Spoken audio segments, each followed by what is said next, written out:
네, 안녕하십니까. 오토보 4기 펀텐스 팀장을 맡고 있는 최인구라고 합니다. 원래 내일, 어,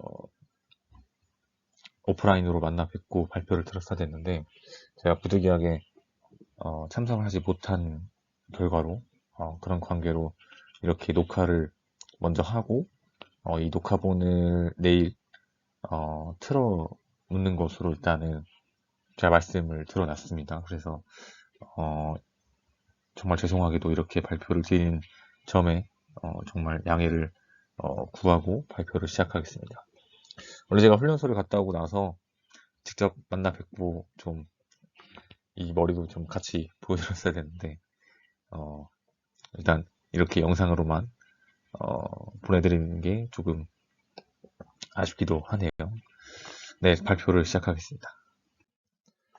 네, 우선 에펀텐스 프로젝트에 대해서 좀 소개를 드리겠습니다. 이 에펀텐스 프로젝트는 에펀텐스 대회에서 비롯된 그런 프로젝트입니다. 에펀텐스 대회는 자율주행을 하기 위한 센서가 탑재된 모바일 로봇의 레이싱을 하는 그런 대회고, 이미 국내외 학회를 통해서 여러 대회가 이루어지는 것을 어, 확인할 수 있었습니다. 그래서 저희도 이와 비슷하게 이 대회를 좀 모방을 좀 하려고 했고, 기본적으로는 이 자율주행을 하기 위한 여러 알고리즘들을 검증을 해보고 실제로 적용해보는 그런 시간을 갖는 것으로 저희 이 프로젝트가 시작이 되었습니다. 그 다음 에펀텐스 프로젝트의 계획에 대해서 좀 말씀드리겠습니다. 에펀텐스 프로젝트는 6월에 시작을 했고, 그리고 여러 기간을 걸쳐서 11월에 마무리 짓는 것으로 일단 결정이 되었습니다. 6월에는 이 에펀테스트 프로젝트의 착수를 진행했고, 목표 설정을 한번 해봤습니다. 그 결과로 저희가 하드웨어랑 시뮬레이터를 동시에 진행하면서 시뮬레이터 단에서 알고리즘을 검증하고 실제 하드웨어로 자율주행을 한번 해보는 것으로 목표를 잡았었는데, 이제 하다 보니까 시간이 그렇게 막 여유롭지도 않고 어, 그렇게 순조롭게 진행되지가 않아가지고 하드웨어에 대한 것들을 일단은 나중으로 좀 밀어놓고 일단 시뮬레이터를 위주로 알고리즘 검증하는 것에 좀 또 초점을 두었습니다. 그래서 8월에는 다시 목표를 재설정을 하고 저희가 자율주행을 할 수 있는 알고리즘들에 대해서 조사를 해봤습니다. 그래서 9월부터는 이제 주행을 해보면서 시뮬레이터 단에서 점검을 저희 스스로도 한번 해보고 10월부터는 여러 알고리즘들을 적용해보면서 주행에 대해서 최적화를 시도를 해봤습니다. 여기 아래에 나와 있는 사진들은 저희가 지금까지 뭐 오프라인이랑 뭐 온라인으로 모이면서 기록을 했던 것들을 간단하게 나열을 한 것입니다. 네, 다음은 저희 개발 환경 그리고 시뮬레이터 구축에 대한 내용입니다. 저희가 개발을 할 때 뭐 다들 비슷하겠지만 환경 같은 경우는 OS는 우분투 20.04로 맞췄고 로스 버전도 로스2 폭시 버전으로 설정을 했습니다. 그 이유는 뭐 저희가 오토보에서 로스2를 처음에 같이 스터디를 했을 때 이 환경으로 세팅을 해가지고 이대로 진행하는 게 좋겠다고 판단해서 이 세팅을 그대로 따랐습니다. 그 시뮬레이터는 이 에펀텐스 기터브에 나와 있는데 여기 에펀텐스 짐 로스라고 하는 레퍼지토리가 있습니다. 그래서 이 레퍼지토리에 나와 있는 그 리드미에서 나와 있는 설치 과정을 거치면은 그 에펀텐스 짐이라는 시뮬레이터를 구축을 할 수 있습니다. 그래서 결과적으로 저희가 그 에펀텐스 짐이라고 하는 시뮬레이터를 구축을 했고, 여기 왼쪽에 보이시는 영상처럼 RBG 상에서 그 에펀텐스 자동차가 굴러가는 것을 볼 수 있습니다. 이 영상 같은 경우는 CMD 벨이라는 토픽에 입력을 받아서 지금 주행을 하고 있는 결과입니다.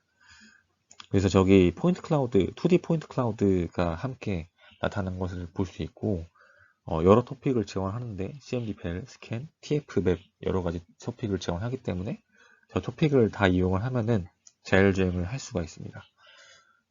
충분히 할 수 있었고, 그리고 맵에 대한 데이터도 같이 제공을 해줬습니다. 그래서 여러 가지 레이싱 맵들을 제공하고 PGM이랑 얌 파일을 같이 제공을 해줍니다. 사전에 여기 주최 측에서 슬램을 미리 뭐 해놨거나 아니면은 뭐 저 맵에 대해서 데이터를 제공을 친절하게 해줍니다. 그래서 이제 시뮬레이터까지 세팅을 마쳤고 이제 저희가 자율주행을 하기 위한 여러 가지 세팅들을 맞춰놨기 때문에 이제 경로 계획을 어떻게 하면 할 수 있을지 그리고 패스트 트래킹을 어떻게 하면 할 수 있을지에 대해서 방법론에 대해서 조사를 해봤더니 일단 간단하게 해볼 수 있는 건 내부2 그리고 좀 더 심화된 과정으로는 강화학습 알고리즘 그리고 좀 더 욕심이 있으면은 저희가 직접 코딩해보는 하드 코딩 이런 세 가지 정도의 후보군이 있었습니다. 그래서 이 세 가지 정도를 고려를 해봤고 각각의 이제 개인 팀원들의 성향에 따라서 어떤 걸 선택할지는 본인의 몫에 따라서 결정을 하게 되었습니다. 그래서 일단 차례차례 좀 소개를 해드리면은 저희가 내부2 알고리즘에 대해서도 스터디를 하고 적용을 해봤습니다. 이 내부2 패키지를 레퍼런스하는 그 논문이 있는데 왼쪽에 보이시는 The Marathon to a Navigation System이라는 논문입니다. 그래서 이 논문을 갖고 저희가 스터디를 진행을 했고 좀 간단하게 소개 드리면은 이 가운데 위쪽에 보이시는 그림처럼 이 Behavior Tree Navigation 그 서버는 세 가지 정도의 모듈을 갖고 이제 관리를 하고 그리고 Behavior Tree를 이용해서 내비게이션 시스템이 작동되게 됩니다. 그래서 굉장히 안전하고 빠르고 정확하게 내부2 알고리즘이 돌아간다는 것을 확인할 수가 있었습니다. 논문 리뷰도 함께 했기 때문에 여기 아래쪽에 링킹을 해놨습니다. 혹시 궁금하신 분들은 참고하시면 좋을 것 같습니다.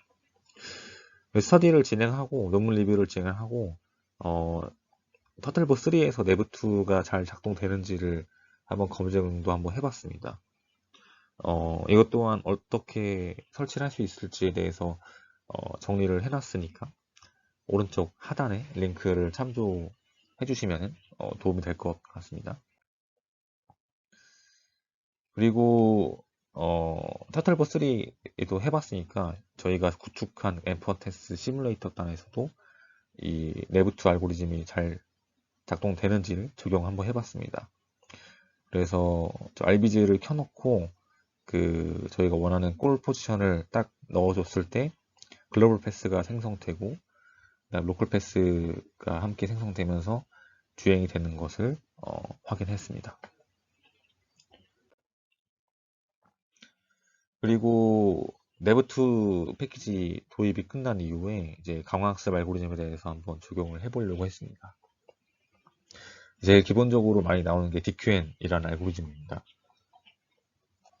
이 DQN 알고리즘은 이미 많이 쓰이는 그런 기본적인 알고리즘입니다. 뭐 더 좋은 알고리즘이 있겠지만 거의 강화학습을 처음 시작할 때 이 DQN을 거의 처음에 시작하는 만큼 제일 기본적인 알고리즘이라고 생각하시면 되는데 이 DQN에 대해서 간단하게 소개를 해드리면은 에이전트가 있고 인바이러먼트가 있을 때 이 인바이러먼트는 에이전트에 의해서 상태가 바뀌게 됩니다. 그래서 그 상태에 대해서 S, 그다음 액션, 리워드, 다음에 이제 스tat, 다음 상태까지의 하나의 튜플을 만들 수 있는데 이 튜플을 여러 가지 계속 쌓습니다. 여러 개의 데이터로 계속 누적을 시키면은 리플레이 버퍼라는 것이 생성이 되는데 리플레이 버퍼는 결국은 이 환경 안에서 에이전트가 어떻게 행동했고 어떻게 하면은 보상을 받을 수 있을지에 대한 그러한 튜플 데이터 셋입니다. 그래서 이 데이터 셋 안에서 무작위로 이제 추출을 해가지고 그 추출된 데이터로 학습을 진행해서 좀 더 에이전트가 저희가 원하는 대로 행동을 하게끔 만드는 그런 구조입니다. 이 DQN이. 그래서 이 DQN에 대해서 간단하게 공부를 하고 저희 나름대로 보상함수 리월드 펑션을 만들고 신경망 구조를 오른쪽에 보이는 것처럼 목표 지점과의 거리, 각도, 스캔 데이터를 넣어주면은 MLP를 이용해서 이 로봇의 각속도가 나오게끔 진행했습니다. 로봇의 선속도는 상수값으로 거의 고정을 해놨습니다. 이 방법 같은 경우는 터틀보 3 위키에서 그 머신러닝 그 홈페이지가 있는데 그 홈페이지를 보고 참조를 했습니다. 그래서 보상함수를 다시 보시면은 그 저희가 원하는 목표 위치에 딱 스레시홀드 안에 도달했을 때 한 플러스 100점 정도를 주고 벽에 부딪히면은 마이너스 100점을 줌으로써 보상을 확실하게 주도록 디자인을 했습니다. 그래서 결과적으로 뭐 DQN을 한번 해보려고 했는데 이게 학습이 진행이 되면 될수록 아무리 진행을 해도 오른쪽으로 한쪽으로 계속 기울이는 그런 현상이 나타났습니다. 그래서 DQN을 좀 더 많이 해봤어야 했지만 일단 이 정도까지 학습을 진행하고 멈췄습니다. 그리고 적용해본 게 PPO라는 알고리즘입니다. 이 PPO는 DQN 이후에 좀 더 후속 연구로 나온 것으로 훨씬 진보된 그런 레인포스먼트 알고리즘입니다. 그래서 이전에 연구되었던 또 다른 뭐 A3C라는 그런 모델이 있는데 이 모델보다 좀 더 단순화시켜서 나온 모델이고 그다음 특이하게 클리핑이라는 기법을 이용해서 정책 업데이트가 벗어나지 않도록 제안을 해주었습니다. 그리고 방금 소개해드린 그 DQN이랑 비슷하게 리플레이 버퍼라는 개념을 같이 갖고 있어서 많이 쓰이는 그런 알고리즘입니다. 그래서 이 PPO라는 알고리즘도 함께 적용해봤는데 이게 추정적으로 레이어에 출력되는 값이 0.01 이하의 작은 값이 나오게 되었습니다. 그래서 거의 직선으로 움직이는 현상이 나타났고 저희가 강화학습을 한번 써보고 싶었는데 생각보다 잘 안 돼가지고 추후에 기회가 된다면 더 해보면 좋을 것 같습니다. 그리고 이제 좀 더 하드 코딩 한번 해보자라는 생각이 들어가지고 경로 계획 패스 플레잉 같은 경우는 에이스 알고리즘, 경로 추종은 많이 쓰이는 퓨어 펄시드 알고리즘을 한번 직접 짜보는 것으로 목표를 세워봤습니다.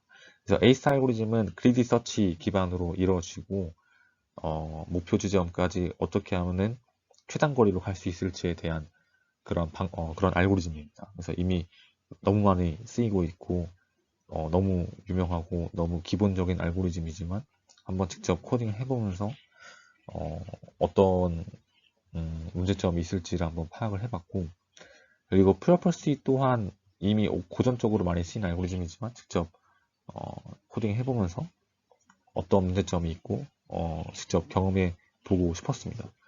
그래서 퓨어펄시는 이제 예견점이라고 있는 룩 어헤드 포인트를 이제 조절하면서 그 패스를 얼마만큼 빠르고 혹은 스무스하게 트래킹을 할지 그런 알고리즘이었습니다.